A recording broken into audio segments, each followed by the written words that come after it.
कुटुंबातील संघर्ष हा काही नवीन नाही. मानवाच्या पतनापासून प्राचीन काळापासून फॅमिली प्रॉब्लेम्स हे चालत आलेले आहेत. आणि आजचा आपला विषय आहे कुटुंबातील संघर्ष.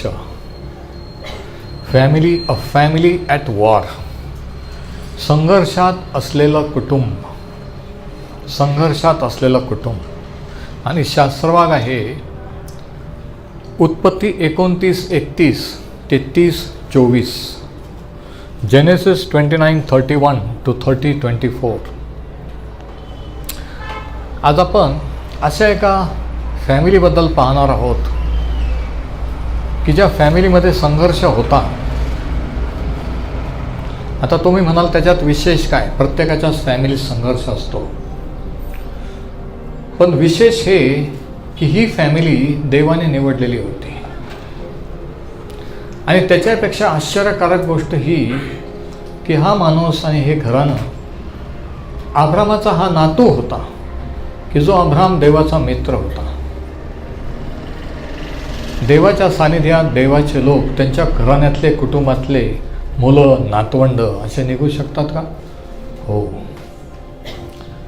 आणि हे असं का होतं, याचं कारण काय आणि याच्यावर उपाय काय हे आपण या शास्त्रभागातून आज पाहणार आहोत. की एक ख्रिस्ती कुटुंब किंवा एक विश्वासार्ह देवाला भिवून वागणारं कुटुंब, एक माणूस ज्याला देवाने दर्शन दिलेलं आहे, प्रवासामध्ये त्याला ती शिडी पृथ्वीपर्यंत, स्वर्गातून पृथ्वीपर्यंत आलेली दिसलेली आहे. देव त्याच्याशी बोललेला आहे. आणि असा तो माणूस आहे की त्याचा देवाशी एन्काउंटर झाला, देवाशी भेट झाली, तर ही फॅमिली प्रॉब्लेम. आणि म्हणून जर आज तुमच्या कुटुंबामध्ये कुटुंब तुमचं जर संघर्षात असेल, वेगवेगळ्या समस्याने ग्रासलेला असेल, तर देव परमेश्वर ह्या वचनातून तुम्हाला सहाय्य करो आणि त्यातून मुक्त करो, ही माझी प्रार्थना आहे.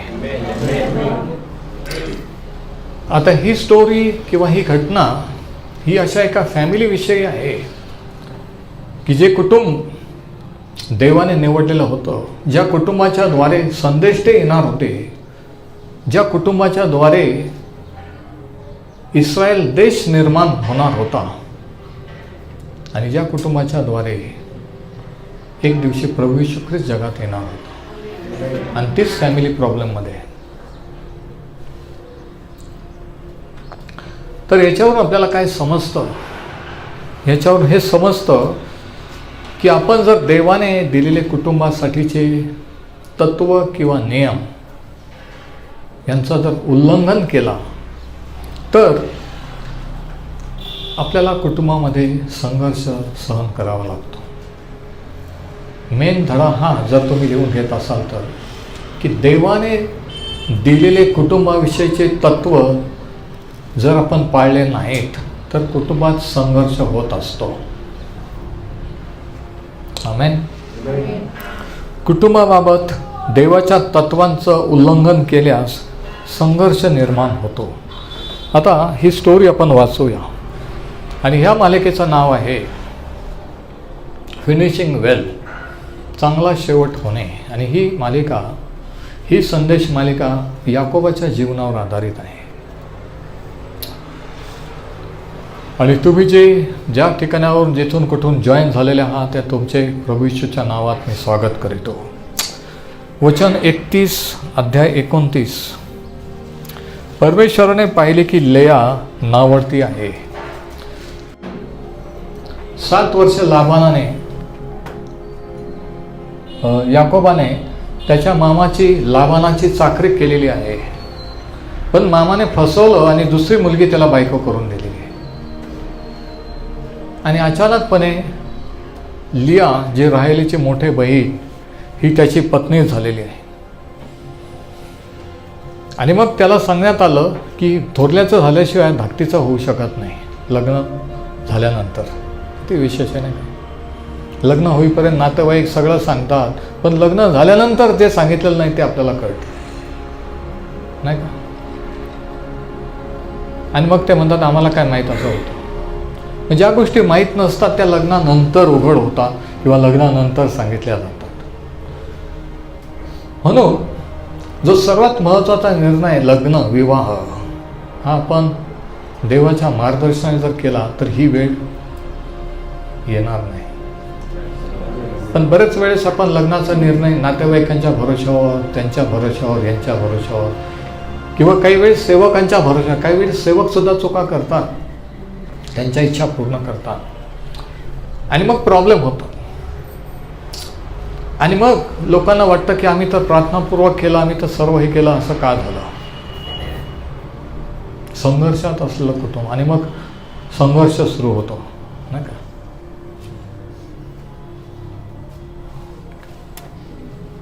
मग ह्या 2 बायका झालेल्या आहेत याकोबाला. देवाचा नियम, देवाची आज्ञा आहे, एक पती एक पत्नी.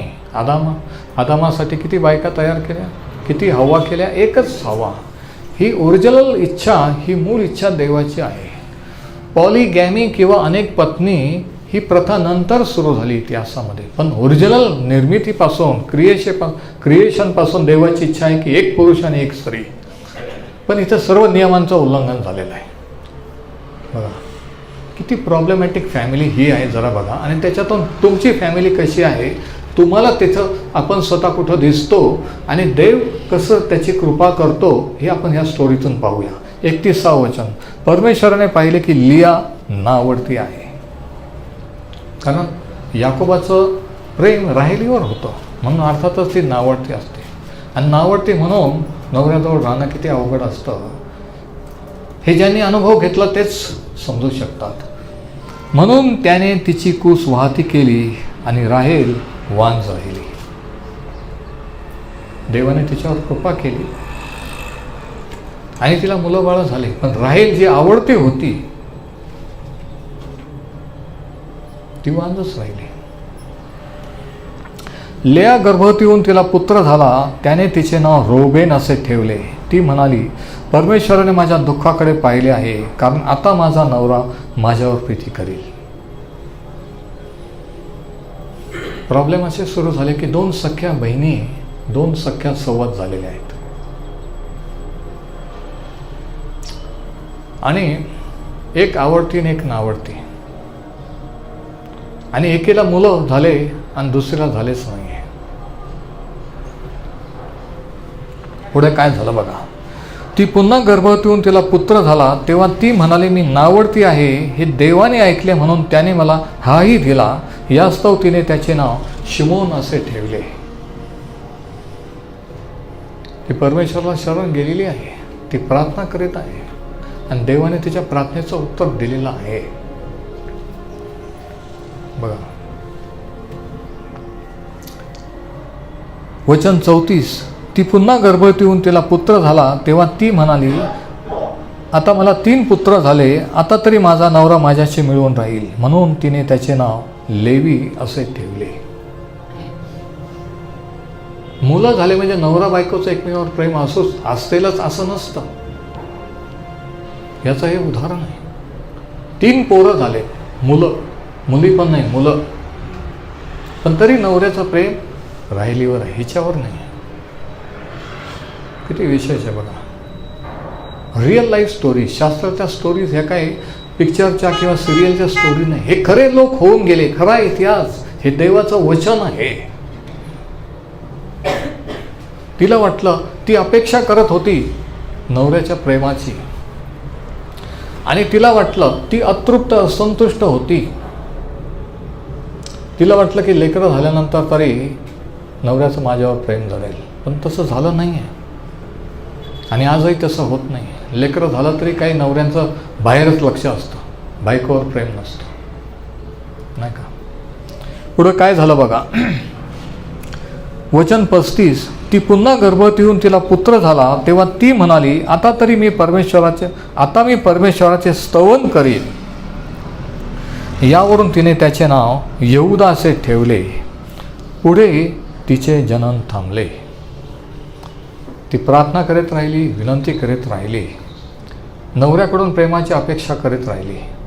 पण जेव्हा तिने नवऱ्याकडून प्रेमाची अपेक्षा थांबवून परमेश्वराकडून अपेक्षा करत राहिली, देवाच्या स्वाधीन झाली, त्यावेळेस तिने काय केलं. वचन 35 मध्ये ती म्हणाली की मी आता परमेश्वराचे स्तवन करेन. म्हणजे स्तुती, स्तवन, आभार. प्रार्थना नाही, मागणे नाही. आणि स्तुती, स्तवन आणि प्रार्थना याच्यात फरक आहे. आणि बरेच जणांना हा फरक माहीत नाही आहे. आतापर्यंत तिने स्तवन नव्हतं केलं, आभार मानले होते, रडगाणं केलं होतं, तिचं दुःख देवाजवळ व्यक्त केलं होतं, देवाने तिचं दुःख पाहून तिला मुलं दिलेले होते. पण आता ते म्हणते की मी आता त्याचे आभार माने, स्तवन करेन. ती शरण गेल्यामुळे खरंच समाधान, खरी तृप्ती, खरा आनंद तिला मिळालेला आहे. ज्या प्रेमाची नवऱ्याकडून अपेक्षा करीत होती ते प्रेम तिला देवाकडून मिळालेलं आहे. आणि म्हणून ते म्हणते की मी आता परमेश्वराचे स्तवन करेल. आणि ते झाल्याबरोबर काय झालं, यावरून तिने त्याचे नाव यहूदा ठेवले. पुढे तिचे जनन थांबले, तिला मुलं होणं थांबलं. बघा, याकोबाला आपल्यापासून काही मूलबाळ होत नाही असे पाहून, आता इकडं राहिलीचं काय झालं बघा. आपल्याकडून काही मूलबाळ होत नाही असे पाहून राहील आपल्या बहिणीचा मत्सर करू लागली, द्वेष करू लागली, हेट्रेड. आता बघा या स्टोरीमध्ये सर्व आहे. द्वेष आहे, कटकारस्थान आहे, षडयंत्र आहे, है ना, अफेअर आहे, है ना, प्रेम आहे, सर्व काही ह्या स्टोरीमध्ये आहे. आता सख्या बहिणीचा ते द्वेष करू लागलेले. आणि याकोबाला म्हणाली, आपण मला अपत्यवती करा, नाहीतर माझा प्राण चालला, नाहीतर मी जीव देईन. काय म्हणते ते, मला मुलं द्या, नाहीतर मी मरून जाईल, आत्महत्या करेन. किती विशेष आहे का. देवाचे लोक असे टोकाची भूमिका घेऊन असे विचित्र वागू शकतात का? हो, असं बोलू शकतात का? हेच आपल्याला पाहायला मिळतं की कशा टाईपचे लोक देव निवडतो, कशा रीतीने परिस्थितीने त्यांना घडवतो, कशा रीतीने ते स्वतःच्या चुका करून ठोकरा खातात, तरी देव कृपा करतो आणि शेवटी त्याचा उद्देश, त्याचे प्लॅन सिद्धीच नाही. हे काही परिपूर्ण नाही आहे, कोणी परिपूर्ण नसतं. मी पण परिपूर्ण नाही, तुम्ही पण नाही आहे, पण आपण परिपूर्णतेकडे चाललेलो आहोत. कोणीतरी म्हटलं की मला वाटलं शास्त्रातलं अब्राहम, इसाक, याकोब म्हणजे पवित्र लोक होते. आपण काय त्यांच्या, अरे ते वचन वाचल्यावर कळतं की ते आपल्यासारखेच लोक होते, आपल्यासारखेच रॉंग डिसिजन, आपल्यासारखेच रॉंग प्रेम प्रकरण त्यांनी केली, आपल्यासारखेच प्रॉब्लेम त्यांच्या जीवनामध्ये आले.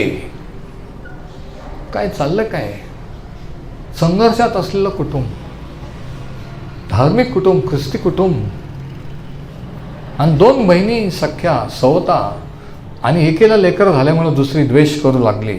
आणि ती नवऱ्याला म्हणते की मला मुलं द्या, नाही तर मी मरून जाईल. आता जर ही विश्वासणारी बाई आहे तर हे बोलणं योग्य आहे का? जर तुम्ही विश्वासणारे आहात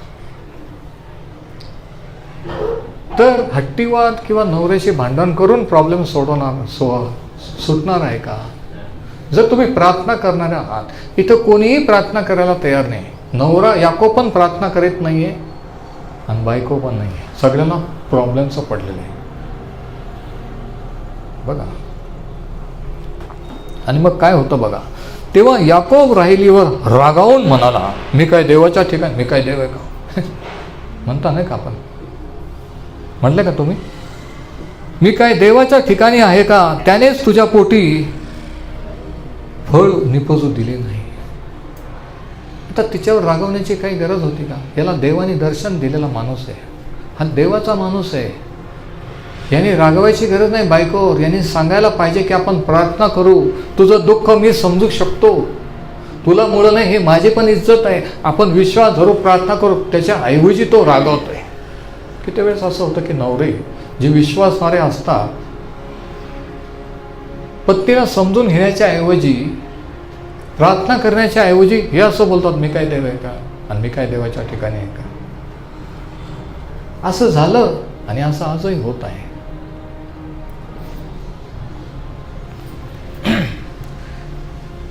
पण ती म्हणाली, पहा ही माझी दासी बिल्ह आहे, हिच्यापाशी जा, म्हणजे ही माझ्या मांडीवर प्रसूत होऊन तिच्या योगे मला पुत्र होतील. आता त्या काळात प्रथा होती की दासींना पण जर पुत्र उपपत्नी केली, बायको केली आणि त्यांचे मुलं स्वतःचे मुलं होणं ही प्रथा होती. परंतु हे देवाचे लोक आहे, यांनी ही प्रथा नाही करायला पाहिजे. तुम्ही जर देवाच्या हातात जगाप्रमाणे तुम्ही प्रथा चालीरीती नाही करायला पाहिजे, पण हे करतात आहे.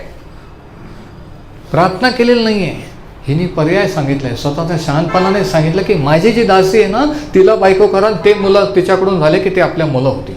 पण तरी तिला वाटत नाही की आपण प्रार्थना करावी.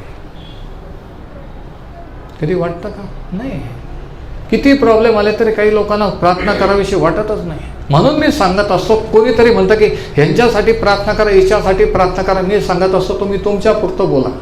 जर तिची इच्छा असेल, त्यांनी असेल तर त्यांनी म्हणू द्या माझ्यासाठी प्रार्थना करा, पण तुम्ही म्हणू नका. कारण जर त्यांची इच्छा नसेल पण तुमची आहे, माझी आहे, देवाची आहे, तर काही होणार नाही. ज्याच्या त्याच्या इच्छेवर आहे. जर त्यांना वाटतं की नाही आपण आपल्या मार्गाने मिळवून करू, तर आपण कशाला सांगायचं प्रार्थना करणं आड यायचं. ती काय म्हणते, दोघी नवरा बायको बिलीवर आहेत पण कोणी प्रार्थना करत नाही आहे. ती अजून पर्याय, सबस्टिट्यूट पर्याय सांगते तिला की ठीक आहे माझी दासी आहे, तिच्याकडून जे मुलं झाले ते आपण आपल्या पोरं समजू. तेव्हा तिने आपली दासी बिल्हाईला बायको करून दिली आणि याकोब तिच्यापाशी गेला. बिल्हा याकोबापासून गर्भवती होऊन. आता बघा इथे याकोब एकही शब्द बोलत नाही आणि जे बोलतो तो बोलतोय मी काय देव आहे का वगैरे. जेव्हा पुरुष कुटुंब प्रमुख म्हणून आपलं स्थान घेत नाही त्यावेळेस काय होतं हे असं होतं. शास्त्रात सांगितलं की कुटुंब प्रमुख बाई नाही, माणूस आहे, पुरुष आहे. पुरुष जर ख्रिस्ताच्या अधीन, देवाच्या अधीन, तर बायको आणि मुलं त्याच्या अधीन. पण पुरुष जर देवाच्या अधीन नसेल तर तुमची पत्नी, तुमचे मुलं तुमच्या अधीन कधी राहणार नाही. तुम्हाला जर वाटतं त्यांनी तुमच्या अधीन राहावं, तुमच्या ऐकावं, तर तुम्ही आधी देवाचं ऐकलं पाहिजे आणि देवाच्या अधीन राहिले. ही शास्त्राची ऑर्डर आहे 1 कोरिंथ 11:3 प्रमाणे. आता ह्या ठिकाणी हे सर्व ती सुचवत असताना हा माणूस काहीच बोलत नाही. तो म्हणतो ठीक आहे. बरेच वेळेस काय होतं, कटकट नको जाऊ द्या म्हणून आपण म्हणतो की जाऊ दे ठीक आहे, तू म्हणते ना तसं, असं म्हणून चुकीच्या गोष्टीला आपण उत्तेजन देतो, सैतानाला ॲक्च्युली वाव देतो. म्हणून पुरुषांनो ऐका की कटकट किंवा ब्याद टाळण्यासाठी कोणत्याही कारणासाठी पत्नीचं ऐकणं मग ते चुकीचं असणं हे चुकीचं आहे. ज्यावेळेस पुरुष आपली जबाबदारी कुटुंबाप्रती पार पाडत नाही ना, त्याला वाटतं की आपण पॅसिव्ह किंवा शांत राहिलेले, उगीच कटकट नको, आता ते म्हणते ना शांत करा, हो म्हणा उगीच. ते चुकीचं असतं, ते चुकीचं असतं. बघा पुढं काय होतं ते या स्टोरीमध्ये. तुम्ही जर तशा प्रकारचे पुरुष असाल, ख्रिस्ती पुरुष असाल, विश्वासारे, तर इकडे जर लक्ष द्या. बिल्हा याकोबापासून गर्भवती होऊन तिला पुत्र झाला. तो पण तयार झाला, त्याने पण बायको केली की याने तरी ती शांत होईल, खुश होईल, प्रॉब्लेम सुटल. पण असं पडती भूमिका घेऊन, न्यूट्रल भूमिका घेऊन प्रॉब्लेम सुटत नसतात. लक्षात घ्या. तात्पुरती ब्याद टाळली राहिलेची, लग्न केलं, पण पुढं काय होतं बघा.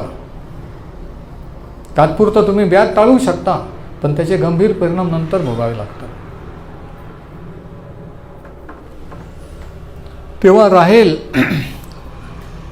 राहेल म्हणाली, वचन 8, मी आपल्या बहिणीशी प्रचंड झोंबी करून यश मिळवले आहे. यास्तव तिने त्याचे नाव नफ्ताली असे ठेवले. आधी दोघींची दुश्मनी, द्वेष होता, जेलसी होती. आता ते म्हणते की आता मी जिंकलेले आहे. संघर्षात असलेलं कुटुंब, फॅमिली प्रॉब्लेम्स. आणि हे सर्व होत असताना आश्चर्याची गोष्ट ही की हे अब्रामाचे नातवंड आहेत, हे देवाने निवडलेले लोक आहेत, तरीही कोणाला प्रार्थना करावीशी वाटत नाही आहे. हे विशेष आहे. फक्त पर्याय सुचवतात, तुम्ही असं करा, तो म्हणतो ठीक आहे, आणि हे म्हणतात असं, आणि असं चाललेलं आहे. इथं आपण वाचत नाही की कोणी प्रार्थना केली, राहेलीने केली की याकोबाने केली. किती विशेष आहे ना.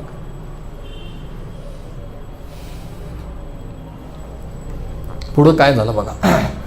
वचन 9, आपले जनन थांबले असे लेया हिने पाहून आपली दासी झिल्पा याकोबाला बायको करून दिली. आता तिची अजून मुलं व्हावेत. आणि मग तिने पण काय सुचवलं की बा बहिणीने दासी करून दिली ना बायको, मग हिने पण हिची दासी बायको करून दिली. आता तिच्याकडूनही मुलं झाले की ते पण आपले मुलं होती. म्हणून ती काय करते बघा, तिने आपली दासी झिल्पा याकोबाला बायको करून दिली. याकोबापासून लिया हिची दासी झिल्पा हिला पुत्र झाला. आता परत या ठिकाणी याकोबाची न्यूट्रल भूमिका आहे. माणसासारखा माणूस पण काहीच बोलत नाही.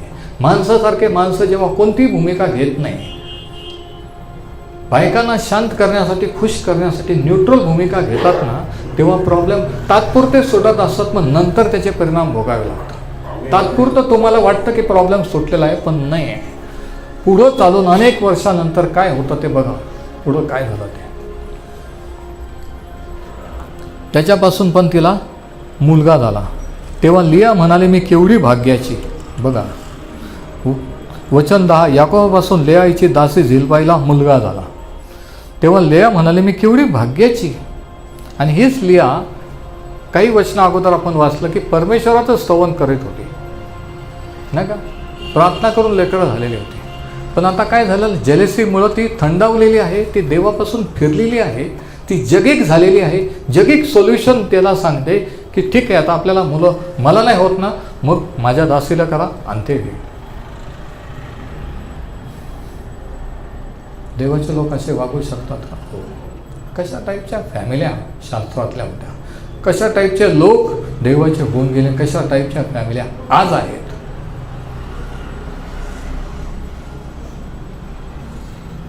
याकोब परत काहीच बोलत नाही, गपचिप तिचं ऐकतो. तेव्हा लेया म्हणाली, आता ती काय म्हणते 11व्या वचनात, मी केवढी भाग्याची. आता ती भाग्य, लक ह्याच्याबद्दल बोलते. तिनेच 29व्या अध्यायात आपण वाचलं की तिने देवाचं स्तवन केलं 35व्या वचनामध्ये. पण आता ती भाग्यवान समजते स्वतःला. भाग्य समजतं ना, म्हणजे देवापासून दूर गेलेली आहे, म्हणून भाग्य, नशीब, बिशीब आता असे शब्द ती बोलायला लागलेली. जेव्हा माणूस देवावर विश्वास नसतो ना, तेव्हा तो नशीब, भाग्य वगैरे असे शब्द वापरतो.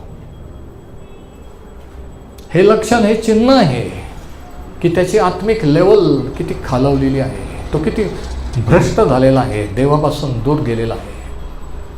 हे त्या बोलण्यावरून दिसून येतं. आपल्याला विचारायची गरज नाही की तुम्ही चर्चला जाता का आणि तुम्ही शास्त्र वाचता का. त्या बोलण्यावरून आपल्याला दिसून येतं की यांची लेवल किती खाली घसरलेली आहे. तेव्हा लिया म्हणाली, वचन 13, मी मोठी धन्य आहे, इतर स्त्रिया मला धन्य म्हणतील, म्हणून तिचे नाव, त्याचे नाव तिने आशेर असे ठेवले. कॉम्पिटिशन लागलेली आहे दोन बहिणींमध्ये. कॉम्पिटिशनचं स्पिरिट फॅमिलीमध्ये डेंजरस असतं. मग ते कोणत्याही बाबतीचं असो, इस्टेट प्रॉपर्टीबद्दल असो, मुलाबाळांबद्दल असो, कोणत्याही कारणासाठी असो. आणि मग पुढं काय होतं बघा, वचन 14, गव्हांच्या हंगामात रौबेन शेतात गेला असता. आता बघा याच्यावरून आपण काय शिकतो. पहिला धडा हा जे आपण आतापर्यंत पाहिलं त्याच्यावर पहिला धडा, the husband should take responsibility under God as a head of the family. कुटुंब प्रमुख म्हणून पुरुषाने आपली जबाबदारी देवासमोर पार पाडली पाहिजे. कुटुंब प्रमुख म्हणून आपली जबाबदारी पुरुषाने देवासमोर पार पाडली पाहिजे. Husband should take responsibility of the head of the family under God. पण इथं याकोब हेड म्हणून वागतच नाही. बायको सांगते तो ऐकतो, हिच्याशी लग्न करा, ती बायको करा. का? जाऊ दे, कटकट नको, तात्पुरता तो प्रॉब्लेम होईल, सॉल्व्ह होईल.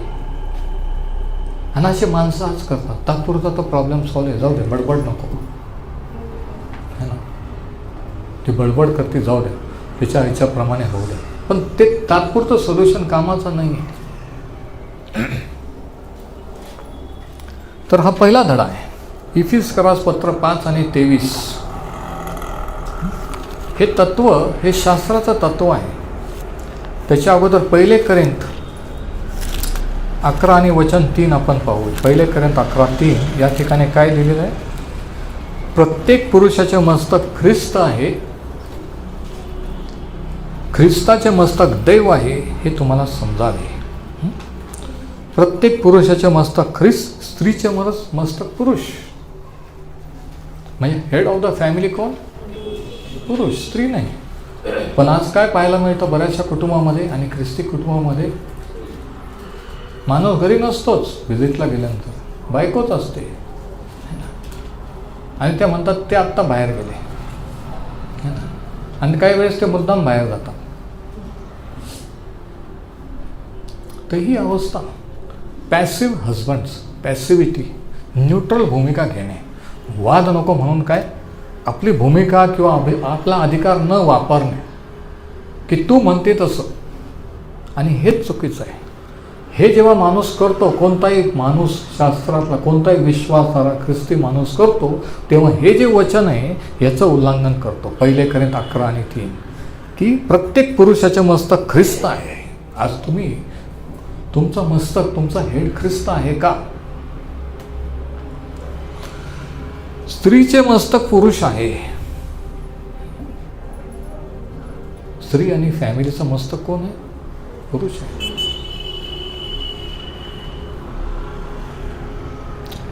तर ही देवाची ऑर्डर आहे. Ephesians 5:23 मध्ये काय सांगितलं बघा. Ephesians 5:23 कारण जसा ख्रिस्त मंडळीचे मस्तक आहे तसा नवरा बायकोचे मस्तक आहे. परत इफिसकरांना पाऊल तेच लिहितो.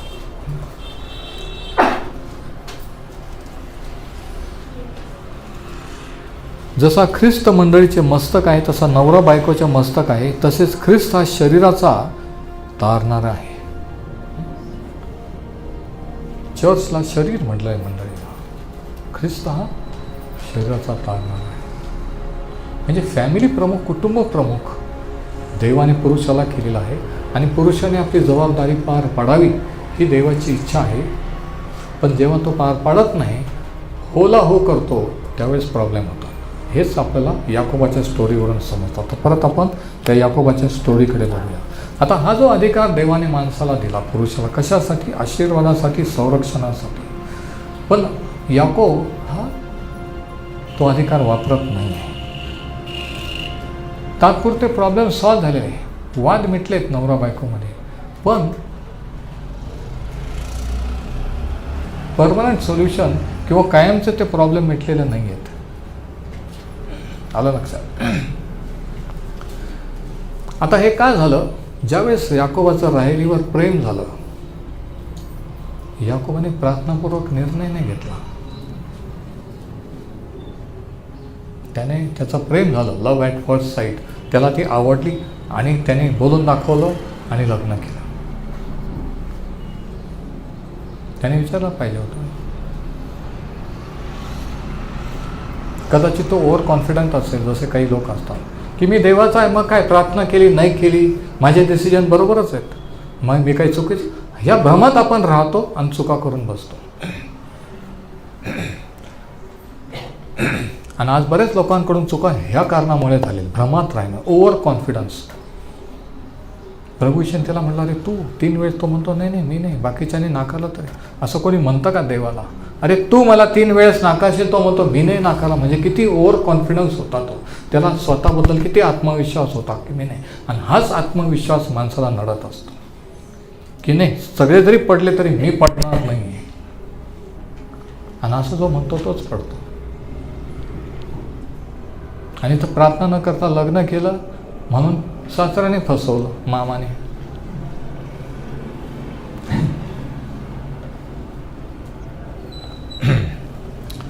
तर पुढे काय झालं बघा.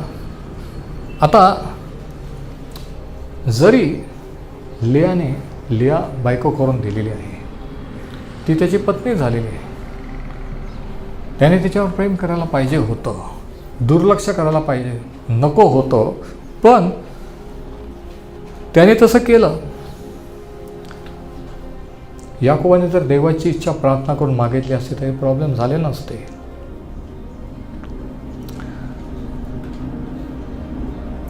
म्हणजे कुटुंबात कसं वातावरण आहे, कसं वातावरण असलं पाहिजे हे पुरुषाच्या हातात आहे.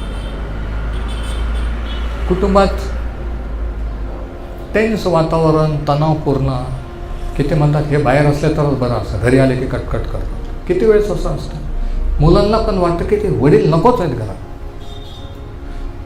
मग जर तुम्ही बाहेर आले तर स्त्रीवर तुम्ही तो बोजा टाकता, जबाबदारी टाकता आणि याचे परिणाम तुमच्या मुलाबाळांना भोगावे लागतात.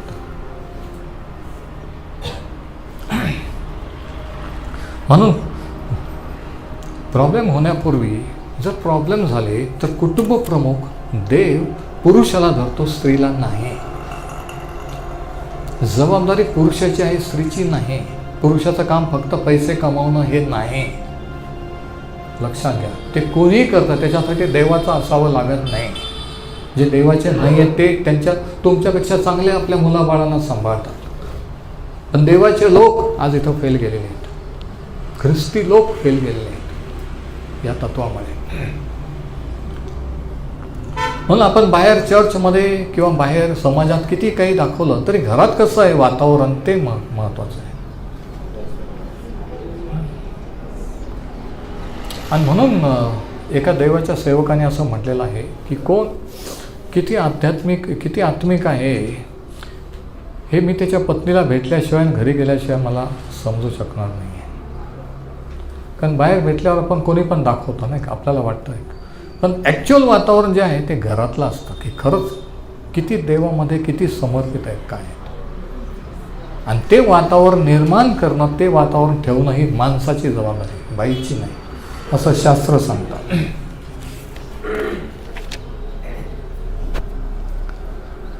आता या ठिकाणी आपण पाहिलं की कोणी प्रार्थना करीत नाही आहे. याकोब पण प्रार्थना करीत नाही आहे. त्याला देवाचा अनुभव येऊन सुद्धा त्याच्या दोन्ही बायका पण, जी एक प्रार्थना करणार होती लिया, तिने पण सोडून ती भाग्यबिग्याच्या गोष्टी करायला लागलेली आहे.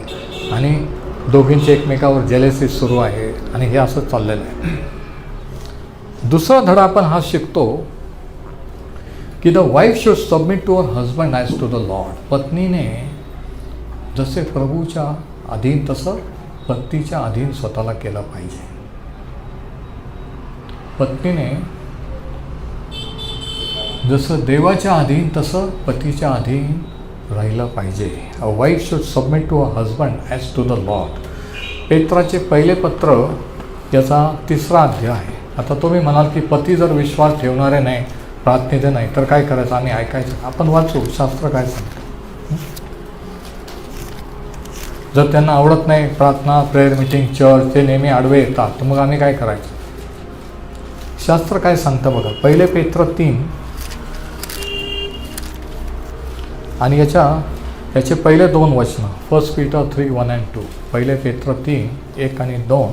स्त्रियांनो, तुम्ही तशाच आपापल्या नवऱ्याच्या अधीन असा, यासाठी की कोणी वचनाला अमान्य असले, कोणाला वचन आवडत नसलं, कोणाला देव आवडत नसला, कोणी म्हणत असलं की काय घडी घडी तू प्रार्थना करते, चर्चला जाते, कोणी वचनाला अमान्य असले तरी तुमचे भिडस्तपणाचे पवित्र वर्तन पाहून वचना वाचून आपल्या स्त्रियांच्या वर्तनाने ते मिळवून घेण्यात यावे. म्हणजे काय की जरी तुम्ही शास्त्राचं सांगतात त्याला आवडत नाही ते म्हणता, सांगू नका, पण तुमचं वर्तन, तुमचं बोलणं, वागणं पाहून त्यांना कळेल की खरंच देवाचा टच तिच्या जीवनावर आहे, खरंच देवाने, खरंच तिचं तारण झालेलं आहे, खरंच देवाचा प्रेम. पेत्र म्हणतो की तुमचं वर्तन पाहून तुम्ही त्यांना जिंकू शकाल. चर्चला येत नाही हरकत नाही, पण तुमचं वर्तन, तुमचं वागणूक, तुमचं बोलणं ह्याच्यावरून तुम्ही त्यांना मिळवून घेऊ शकाल. ते तसे आहेत म्हणून आपण डबल करायचं नाही, लक्षात घ्या. तुमची शोभा तरी तुमचे भिडस्तपणाचे पवित्र वर्तन पाहून वचन वाचून आपल्या स्त्रियांच्या वर्तनाने ते मिळवून घेण्यात यावे. आता या ठिकाणी अधीन न राहता ह्या काय करतात हे दोघी जणी, राहेल आणि लिया, आपल्या दासींना सांगतात नवऱ्याला की तुम्ही हिच्याशी लग्न करा आणि मुलं होऊ द्या, ते आपण सांभाळू. काय चाललंय काय? कुटुंब संघर्षात असलेलं कुटुंब, आणि ते पण देवाचं कुटुंब, हे विशेष. देवाकडे वळलेले बाहेरचे लोक असते तर गोष्ट वेगळी, पण देवाने निवडलेले लोक, बिलीवर लोक, चर्चला जाणारे लोक, स्वतःला ख्रिस्ती म्हणवणारे लोक, चर्चमध्ये एक घरी एक.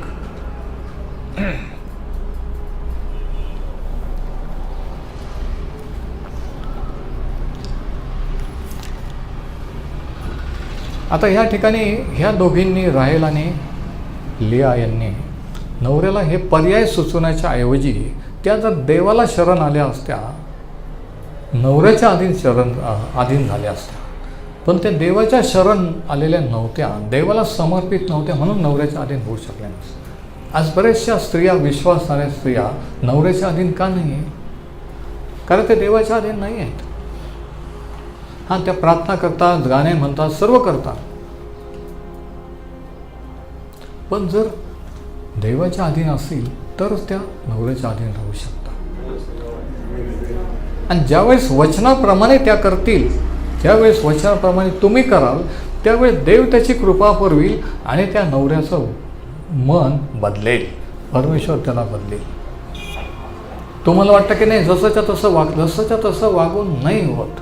ही देवाची पद्धत नाही, ही जगाची रीत आहे, देवाची रीत नाही आहे. देवाच्या कुटुंबात तसं जसंच्या तसं वागणं चालत नाही आहे, लक्षात घ्या.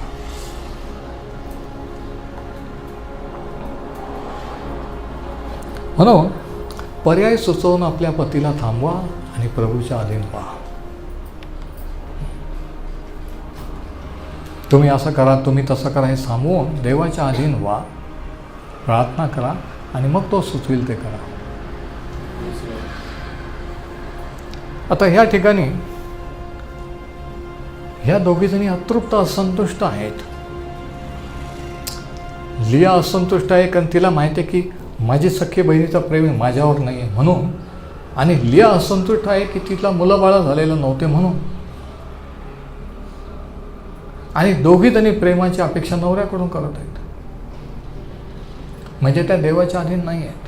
पण जेव्हा देवाच्या अधीन झाल्यानंतर आता त्यांना असं वाटतं की आमची गरज आहे की नवऱ्याने माझं ऐकावं, मला नवऱ्याकडून प्रेम मिळावं, आणि म्हणून त्या प्रयत्न केले पण तसं झालं नाही. म्हणून खरं प्रेम हे देवाचं प्रेम असतं. देवाच्या अधीन झाल्यानंतर त्याच्या प्रेमाचा आपल्याला अनुभव येतो, मग आपण नवऱ्यावर, बायकोवर त्याचं प्रेम करू शकतो. आपल्याला जर प्रेमाचा अनुभव नाही, आपल्याजवळ जर काही नाही, तर आपण दुसऱ्याला देऊ शकत नाही. माझ्याजवळ नाही तर मी, तुमच्याजवळ नाही तर तुम्ही देऊ शकत नाही. तुम्हाला जर देवाचा प्रेम आहे, त्याचा अनुभव आहे, तरच त्या प्रेमाने तुम्ही दुसऱ्यावर करा. तर तुम्हाला अनुभवच नसाल तर तुम्ही करणारच नाही, तुम्ही जसं तसंच वागणार.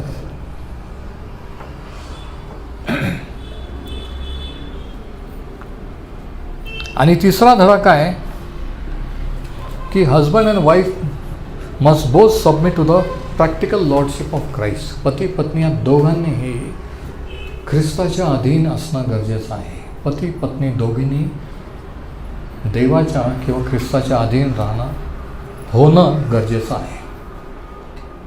पण काय होतं माहिती आहे का, पतीला वाटतं नाही हिने वळायला पाहिजे, हिने पश्चाताप केला पाहिजे, आणि पत्नीला वाटतं की नाही यांनी पश्चाताप केला पाहिजे, हे देवाकडे वळले नाही. पण ॲक्च्युली दोघांनाही पश्चाताप करण्याची, दोघांनी देवाला शरण येण्याची गरज आहे. Praise the Lord. आणि आपण मान्य, पण आपल्याला म्हणून शास्त्र सांगतं की स्वतःचे दोष कोणाला दिसतात, आपल्याला आपल्या चुका नाही दिसत. आपल्याला नवऱ्याची चूक दिसते, बायकोची चूक दिसते, पण आपण कुठं कमी पडतोय, आपण काय आपण कसं वागतोय, आपण कसा हट्टीवाद करतो, आपण काय बोलतोय, हे आपल्याला आवडत नाही, आणि सांगितलं तरी आवडत नाही. का? कारण देवाच्या अधीन नाही, खरा पश्चाताप नाही म्हणून. कारण खरा जर पश्चाताप असेल तर आपण आपल्या चुका पदरी घेऊ की हां मी असं बोलले, असं वागले, पण हे करणार नाही. मी असं बोललो, असं बेपरवाईने वागलो, पण इथून पुढं मी जबाबदारीने घरात वागेन, घरात काय चाललं आहे मी लक्ष देईन. बऱ्याच माणसांना माहीत पण नसतं की पोरं कितवीला आहे आणि कोण काय करतं आणि कोण कुठं कामाला आहे. मी तुम्हाला सांगतो ही फॅक्ट आहे.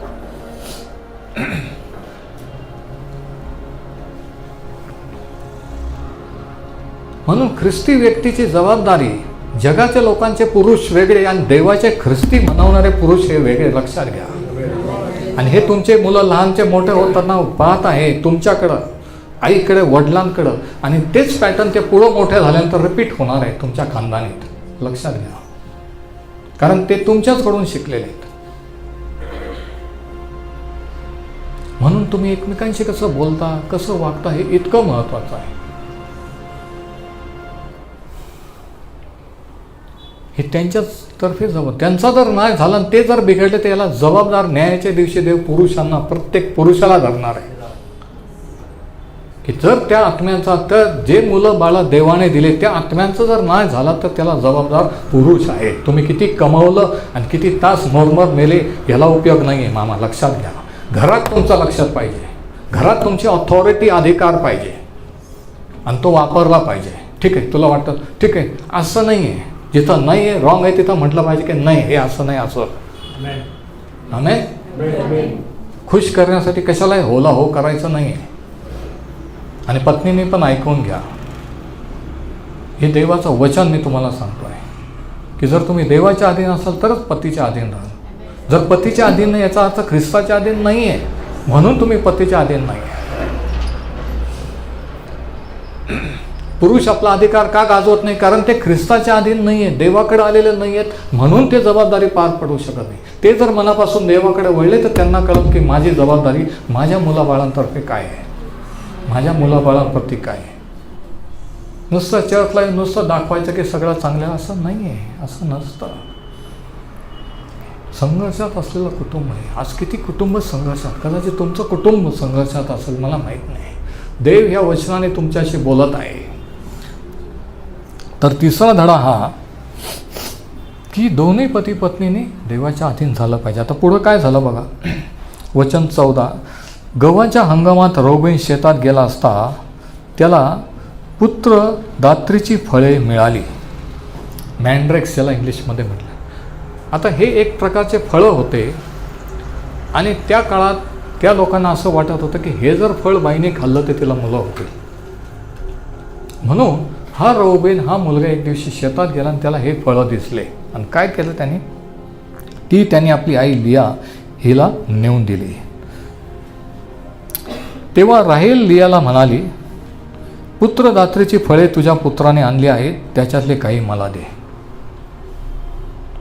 आता प्रश्न असा आहे की ह्या मुलाने ही फळं आणली का, उगीच आणली का? आईने सांगितलं असेल.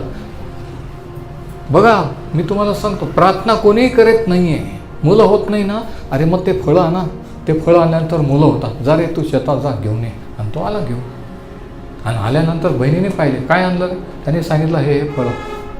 आणि मग ती तिला म्हणते की त्याच्यातले काही मला पण दे. म्हणजे देवाकडे वळण्याच्या ऐवजी हे आयुर्वेद किंवा हे जगिक मार्ग किंवा इतर पर्याय ऑप्शन्स त्याच्याकडे वळत आहेत. किती खाली घसरत चालली लेवल बघा. आणि देवाची फॅमिली सोनवाने ब्रदर, लक्षात घ्या. म्हणून देवाचे लोक कसे असतात, असू शकतात फॅमिलीमध्ये, घरामध्ये, याचं एक उत्तम उदाहरण आहे. म्हणून आपण काय समजतो स्वतःला महत्त्वाचं नाही. चर्चमध्ये आपण कसं असतो हा पण विषय नाही, बाहेर कसं असतो कामावर किंवा बिझनेसच्या ठिकाणी हा विषय नाही. घरात तुमचं वातावरण काय आहे, घरातलं वातावरण सगळ्यात मेन आहे. खरी साक्ष घरामध्ये आहे. कारण घरात प्रॉब्लेम असले तर तेच लोक चर्चमध्ये आला की चर्चमध्ये प्रॉब्लेम. मग चर्चचे प्रॉब्लेम सोडायचे तर आधी फॅमिली प्रॉब्लेम सुटले पाहिजे. Praise the Lord. पण काही लोकांना वाटतं की पर्सनल बोलू नका, तो आमचा पर्सनल विषय आहे. मग देव पर्सनल आहे, तारण पर्सनल आहे, हे सगळं पर्सनल आहे. मग चर्चला येऊ नका, देवाकडे वळू नका. जर पर्सनल बोलायचं असेल, पर्सनल सल्ला द्यायचा नसेल तर. म्हणजे सैतान कसं बुद्धी भ्रष्ट करतो बघा. आमचे प्रॉब्लेम तसेच राहू दे, आम्हाला ते सांगू नका, आम्हाला दुसरं काहीतरी सांग. दुसरं नाही, जे प्रॉब्लेम आहे तेच सांगितलं पाहिजे. दुसऱ्या गोष्टी गप्पा करायच्या नाही. जसे इस्रायलात इर्मायाच्या काळात ते लोक इस्रायल म्हणजे आम्हाला गोड गोड चांगल्या चांगल्या गोष्टी सांगा. आणि जे संदेष्टे तसं सांगत होते ते खुश व्हायचे लोक. आणि इर्माया संदेशला नेमकं विरुद्ध चालत ते त्याला दगड मारायचे, त्याला घडीघडी जेलमध्ये टाकायचे, राजाला कंप्लेंट, तो त्याला जेलमध्ये. तर तसं आहे की लोकांना चांगलं आवडलं. शेवटच्या काळी लोक सत्य ऐकत नसे होतील, शास्त्र सांगतात. फूस लावणाऱ्या आत्म्याच्या, भुलवणाऱ्या आत्म्याच्या नादी लागते. ते आज होत आहे. आता ही म्हणते की ते फळं मला दे. गव्हाच्या हंगामात रौबेन शेतात गेला असता त्यास पुत्रदात्रीची फळं मिळाली. ती त्याने आपली आई लियाला नेऊन दिले. तेव्हा राहेल लियाला म्हणाली, पुत्रदात्रीची फळे तुझ्या पुत्राने आणली आहे, त्याच्यातले काही मला दे. तेव्हा ती म्हणाली, माझा नवरा तो घेतलाय काय थोडे झाले, म्हणून तू माझ्या पुत्राने आणलेली फळे घेऊ पाहतेस. परत भांडण दोन बहिणीमध्ये. बघा, नवरा राहेल म्हणाली, तुझ्या पुत्राने आणलेल्या पुत्राधारच्या फळांच्या मोबदल्यात नवरा आज रात्री तुझ्यापाशी नाही जाईल. ते म्हणते ठीक आहे. बघा काय पर्याय, काय चाललेलं आहे. प्रार्थना सोडून, देवाकडे वळण्याचं सोडून ते फळावरून भांडण वाद चाललेले आहे. आणि ती त्याच्यावर पर्याय काय सोचते बघा, काय सुचवते बघा, की फळांच्या मोबदल्यात नवरा आज रात्री तुझ्यापाशी येईल, पण ते फळं मला दे, कारण ते फळं मिळाल्यावर मला अजून मुलं होतील, तुझ्यापेक्षा जास्त मुलं होतील. बघा ही जेलेसीचं स्पिरिट, द्वेष, मत्सर, कॉम्पिटिशन, दुसऱ्यांच्यापेक्षा जास्त मला पाहिजे, दुसऱ्यांच्यापेक्षा वरचढ मी पाहिजे, आमच्यासारखं कोणी नाही, हे जे स्पिरिट आहे, ही जी वृत्ती आहे, हे जे विचार आहेत, हे दुरात्म्यांपासून आहे, पवित्र आत्म्यापासून नाही आहे. मी तुम्हाला सांगतो, आणि हे तुम्ही मान्य करून पश्चाताप केला पाहिजे. तुम्ही किती कडक उपवास करता हा विषय नाही, किती वेळ शास्त्र वाचून प्रार्थना करता, हे जी टेंडन्सी आहे, हे जे ॲटिट्यूड्स आहेत, हे जे दृष्टिकोन आहेत ना, हे मुळात चुकीचे आहेत, सैतानी आहेत. संध्याकाळी याकोब शेतातून घरी आला तेव्हा लेया त्याला सामोरे जाऊन म्हणाली, आपण माझ्यापाशी या. माझ्या मुलाने आणलेली पुत्रदात्रीची फळे देऊन मी आपल्याला खरोखर भाड्याने घेतले. बघा कधी काय चाललेलं आहे बघा. आणि देवाचं कुटुंब, ख्रिस्ती कुटुंब, ते म्हणते मी तुम्हाला भाड्याने घेतलेलं आहे. तेव्हा त्या रात्री तो तुझ्यापाशी निजला. देवाने लेया हिचे गाराने ऐकले आणि ती गर्भवती होऊन याकोबापासून तिला 5वा पुत्र झाला.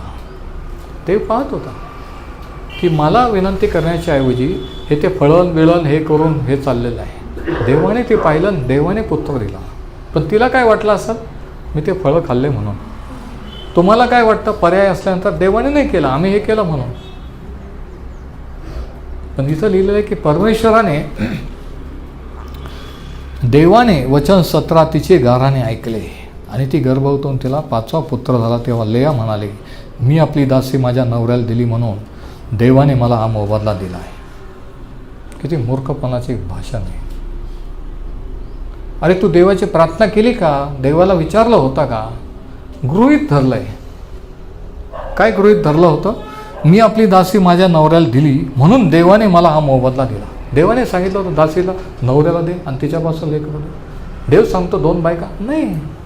बरेच लोक स्वतःचं खरं करण्यासाठी उगीच देवाचं नाव घेतात. देवाने मला सांगितलं, देवाने तसं. अरे देव त्याच्या वचनाविरुद्ध, त्याच्या तत्वाविरुद्ध बोलत नसतो. तुमचं खरं करण्यासाठी, तुमचं खोट्याचं खरं करण्यासाठी परमेश्वराचं नाव व्यर्थ घेऊ नका. त्याची आज्ञा आहे, तू आपला देव परमेश्वराचे नाव व्यर्थ घेऊ नको. स्वतःचं झाकण्यासाठी, स्वतःचं खोटं खरं करण्यासाठी शास्त्राचा आधार घ्यायचा, धार्मिक भाषा वापरायची. देवाने मला सांगितलं, देवाने सांगितल्यावर कोण बोलणार हो, देवाने सांगितलं, विषय संपला. पण तेच एक डायलॉग असतो दुसऱ्यावर इम्प्रेशन मारण्यासाठी, दुसऱ्याला भासवण्यासाठी की मी किती देवामध्ये, किती प्रार्थनेमध्ये आहे, मी किती देवाच्या जवळ आहे तुमच्यापेक्षा. आणि खुशाल ती म्हणते की म्हणून देवाने मला हा मोबदला दिलेला आहे. आता हे खरं होतं का, नाही. ते खरं असतं का तुम्हाला वाटतं, ते नाही आहे. पण खोटं आपण समाधान मानतो आणि हा आपला प्रॉब्लेम आहे. आज अनेक ख्रिस्ती कुटुंबांचा हा प्रॉब्लेम. खोट्याला खोटं म्हणायलाच तयार नाही. ते म्हणतात आम्हाला सांगू नका, आमच्या चुका सांगू नका, फक्त चांगले उपदेश करा, चांगलं सांगा, आम्हाला आमचा दोष. शास्त्र सांगतं की हे पवित्र शास्त्र दोष दाखवणे, सुधारक, नीती शिक्षण याच्यासाठी योग्य आहे. याच्यात दोष दाखवणे पण आहे, नीती शिक्षण पण आहे, सुधारक पण आहे. पण ते म्हणतात हम नाही सुधरेंगे. त्यांना सुधारायचंच नाही आहे. खरी टेस्ट तुम्ही किती आत्मिक आहात मी तुम्हाला सांगतो, आणि मी हे नेहमी वारंवार घेत असतो. चर्चमध्ये पण कोणाला माहीत पण नाही मी कधी ती टेस्ट घेतली. खरी टेस्ट तेव्हा असते की एखादा सल्ला दिला, एखादी गोष्ट सांगितल्यानंतर तुमची प्रतिक्रिया, रिॲक्शन कशी आहे. माझ्यावर रागवणं आहे का आत्मपरीक्षण विचार करणं आहे की ब्रदर असं का बोलले. पण बरेच वेळेस उलट होतो, समजू शकत नाही, रागवले तर नाही ब्रदर असं का बोलले, त्यांनी असं नाही म्हणायला पाहिजे. म्हणजे करेक्शन, सुधारक आवडत नाही. म्हणजे आम्हाला आमच्या चुका नाही दाखवायच्या नाही आहे, त्या चुकाच राहू द्या. आणि तरी आम्हाला देवामध्ये वाढायचं आहे, तरी आम्हाला पवित्र आत्म्याचं दान आणि अभिषेकात चालतं. हे कसं शक्य. त्या पोटी 6 पुत्र झाले आहे, म्हणून त्याने त्याचे नाव जबुलून असे ठेवले. 6 मुलं झाले तरी नवऱ्याचं प्रेम राहिलेवरच आहे. म्हणजे असं होऊ शकतं का मुलं झालं तरी बायकोवर प्रेम नाही? हो, मुलं झाले म्हणजे बायकोवर प्रेम असतं असं नाही आहे. इथं तेच चाललेलं आहे.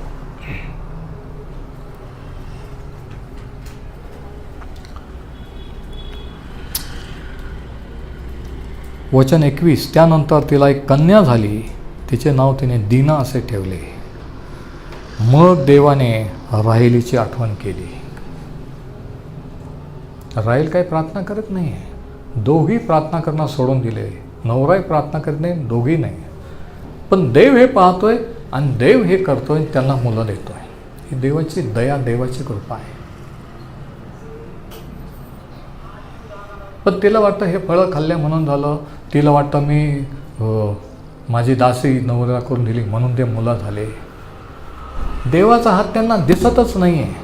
इतकी बुद्धी भ्रष्ट झालेली आहे ती.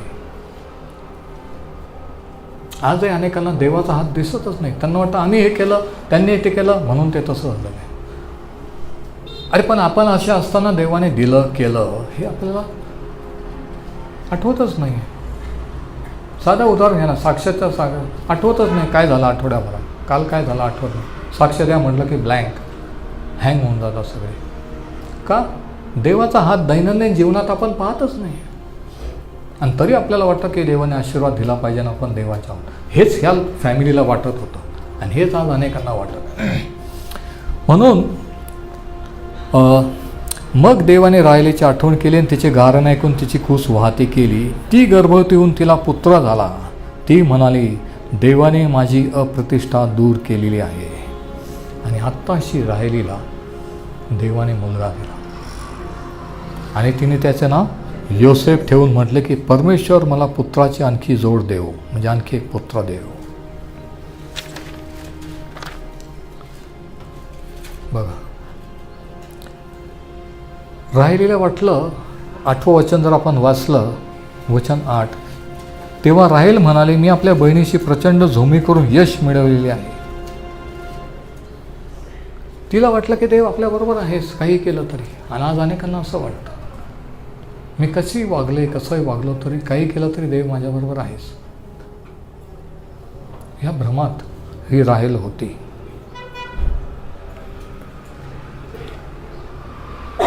परंतु तरी देवाने तिच्यावर कृपा केली. जेव्हा तिने प्रार्थना केली, विश्वास धरला असेल आणि काही मिळालं नसेल, तेव्हा ती त्या फळांकडे वळली. तिने पाहिलं की ते फळं आणलेले मला पण दे. काहीच गरज नव्हती ते फळं खाण्याची. ते फळं खाऊन योसेफ झाला का? नाही. शास्त्र सांगतं की परमेश्वराने तिला पुत्र दिलेला आहे. आमेन. तर या ठिकाणी आपण पाहतो की हे लोक एवढे अनुभव घेऊन सुद्धा देवाबरोबर चालत नाही आहेत. आणि तरी देव त्यांच्यावर कृपा करतो आहे. आणि तसंच आजही आहे. संघर्षात असलं कुटुंब, पण देवाने निवडलेलं असल्यामुळे आणि देवाची कृपादृष्टी असल्यामुळे ही फॅमिली वाढत चालली, हे मुलं बाळं झालेली आहेत. पण किती प्रॉब्लेम. पण तरी देवाने त्यांना सोडलेलं नाही आहे. देवाचं त्यांच्याकडे लक्ष आहे. तरी देव तुम्हाला मला सोडत नाही, कारण तो विश्वासू आहे. आपण जरी विश्वासू राहिलो नाही तरी तो विश्वासू आहे. म्हणून आपण त्याचे आभार मानूया आणि पुढं काय झालं ते आपण पुढच्या संदेशात पाहूया. परमेश्वर हे वचन आपणासाठी आशीर्वादित करो. हालेलुया.